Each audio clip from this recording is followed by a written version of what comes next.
अस्सलाम वालेकुम, welcome to my channel Rafiya's recipes. तो कैसे हैं आप सब? आई होप सब ठीक होंगे।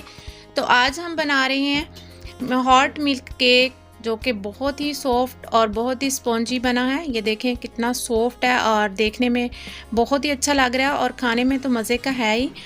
और हम इसको बिना बिटर बिना अंडे के बनाने जा रहे हैं, तो ये बहुत ही अच्छा बनता है। आप भी ज़रूर ट्राई कीजिएगा। तो देखते हैं कि ये कैसे बनता है और हमें इसके लिए किन चीज़ों की ज़रूरत है।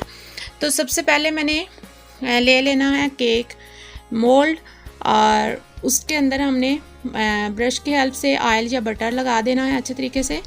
इस तरह इसको ग्रीस कर लेंगे साइडों से भी और नीचे तमाम साइड से हमने लगा लेना है। इसको ग्रीस करना ज़रूरी होता है ताकि जब केक बेक हो तो हमारा केक इसके अंदर चिपके नहीं।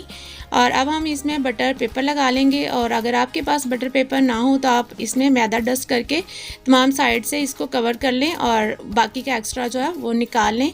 तब भी आपका केक जो है ना वो परफेक्ट बेक हो जाएगा और चिपकेगा नहीं। इस तरीके से अब इसको एक साइड पे कर लेंगे। और यहाँ पे मैंने एक बाउल ले लिया और एक छन्नी ले लेंगे, और उसमें मैं डालूँगी 1 कप मैदा, और इसको अच्छे से हमने छान लेना है। जब भी हम कोई बेकिंग करते हैं तो उसके लिए छाना ज़रूरी होता है। और अब हम इसमें डालेंगे 2 टेबलस्पून मिल्क पाउडर, किसी भी ब्रांड का ले। 1 टीस्पून इसमें डालूँगी मैं बेकिंग पाउडर, और half tea spoon baking soda, और हाफ़ कप मैंने इसमें पिसी हुई चीनी ले लिया है। इन तमाम चीज़ों को भी अच्छे से हमने छान लेना है ताकि जो चीनी पिसी नहीं होती वो इसमें से निकल जाए। ये देखें इसमें काफ़ी ज़्यादा थी अभी।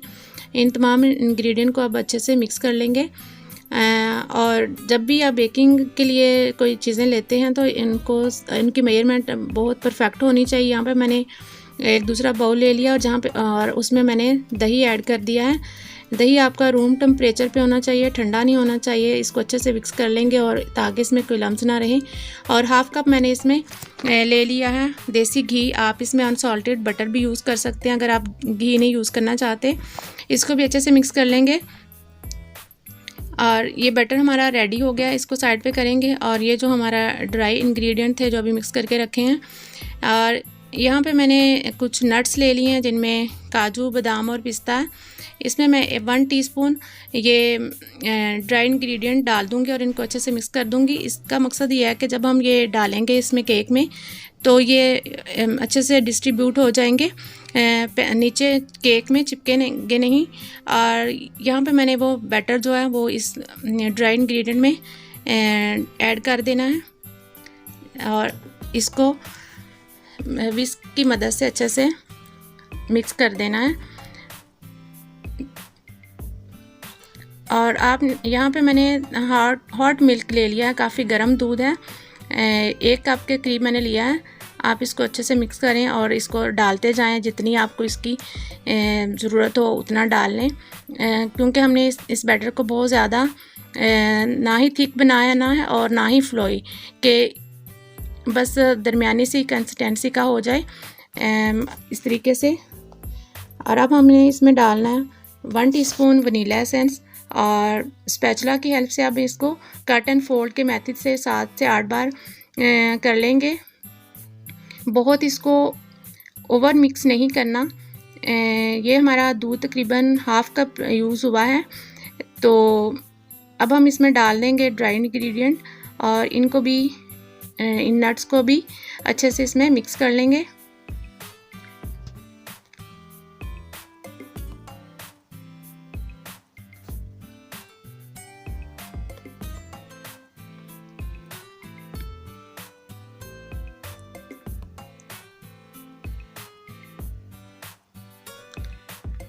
आपके बैटर की कंसिस्टेंसी इस तरह की होना चाहिए कि जब हम इसको ऐसे नीचे उसमें डाल रहे हैं तो इस तरह की रिबन बने, बहुत ज़्यादा ना ही थिक हो और ना ही बहुत ज़्यादा पतला।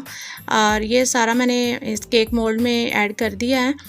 और अब हमने इसको 2 से 3 बार टैप कर देना है ताकि इसमें जो भी एयर या बबल्स हैं वो ख़त्म हो जाएं और केक हमारा स्मूथली बन जाए। और इसके ऊपर मैं थोड़े से और ड्राई फ्रूट ऐड कर दूँगी, जिसमें पिस्ता और बादाम है।